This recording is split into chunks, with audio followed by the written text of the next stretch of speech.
When we say that we cannot make heads or tails of something, or we cannot make head or tail of something, singular, we mean that we cannot understand it, simply because it's way too complicated, or maybe because it's just not clear.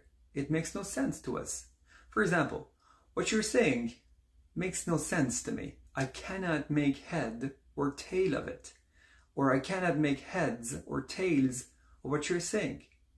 En français, on utilise l'expression n'avoir ni queue ni tête. Par exemple, ce que tu racontes n'a ni queue ni tête pour moi. Ça n'a aucun sens. Je ne le comprends pas. خب وقتی در زبان انگلیسی میخوایم بگیم که یه موضوعی برای ما در واقع واضح نیست، ما نمیفهمیمش، سر ازش در نمیاریم و در واقع سرتش برای مشخص نیست، میگیم we cannot make heads or tails of it, or we cannot make head or tail of it. در واقع سر و دومش رو نمیتونیم تشخیص بدیم، سر و تهش مشخص نیست برای ما. یا در زبان فرانسه میگیم cela n'a ni queue ni tête pour moi.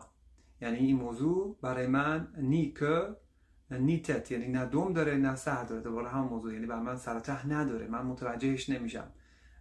cela n'a aucun sens pour moi، برای من بی معناست.